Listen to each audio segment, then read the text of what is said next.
Troisième vidéo.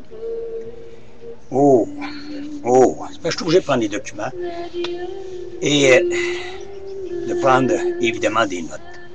Je veux revenir ici sur l'affaire Jean Baudouin de Fraternité, ou les chefs du syndicat de la police de Québec.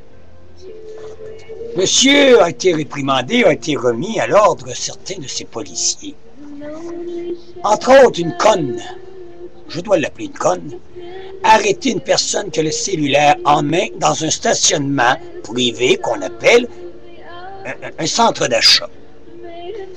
Et aucune loi, et là je dis bien à tous les auditeurs qui m'écoutent, aucune loi est inscrite et que vous soyez arrêté, mise en accusation ou encore arrêté, envoyé au poste et qu'on vous garde pour un certain temps, comme une certaine conne a fait dernièrement, et un autre cas encore avant-hier, 2 policiers là sont emmenés en déontologie. Savez-vous ce que le Jean Baudouin m'a dit? Ben écoute, tu sais là, mes policiers et policières sont pas formés à ce qu'on ait des photos pour les prendre. C'est pas gentil, ça, de la part d'une personne, prendre son cellulaire puis photographier un policier qui est en train de travailler.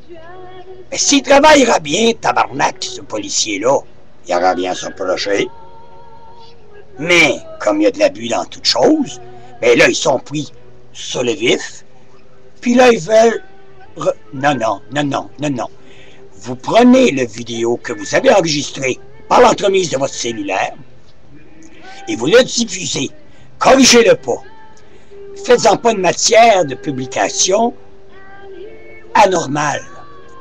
Vous publiez tout simplement ce que vous avez pris, sans faire une rectification ou un réajustement. Vous l'envoyez live comme ça, sur YouTube ou n'importe quoi, et ils ne sont pas capables de rien faire. C'est clair, là?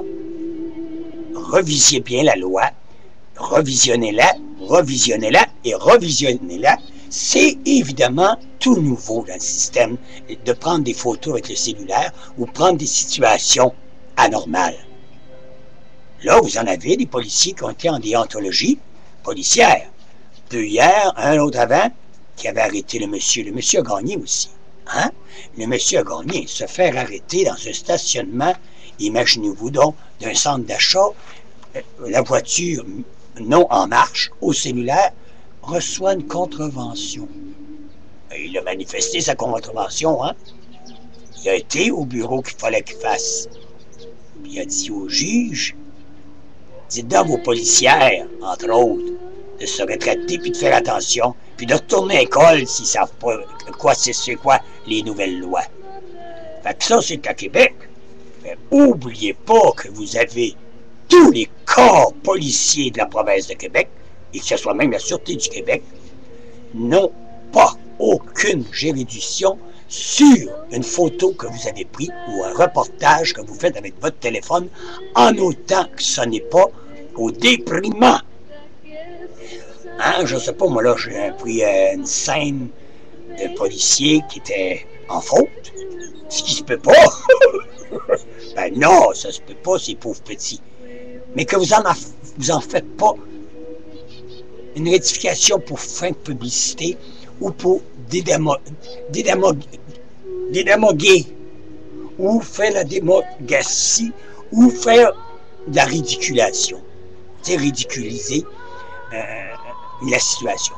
Envoyez-le tel que je vous viens de vous dire.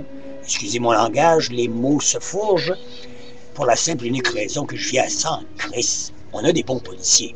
Je sais qu'on a des bons policiers. Mais quand on est rendu à mettre des pioches policières, ben c'est ça qui arrive. La déontologie n'a pas fini d'en remettre à leur place. Hein?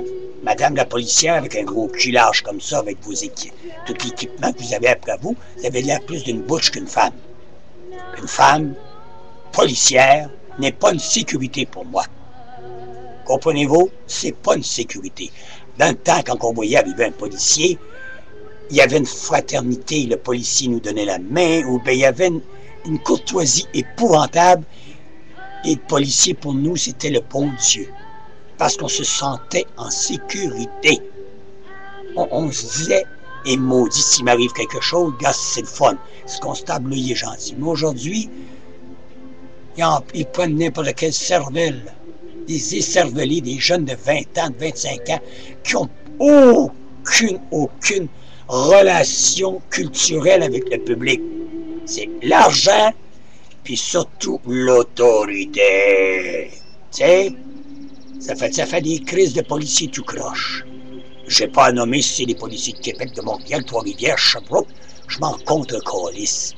Je sais juste une chose, on n'a plus les policiers qu'on avait. Alors demandez-vous pas pourquoi qu'on vous firme, puis qu'on voit vos débats déplacés quelquefois, puis que votre travail reste à désirer.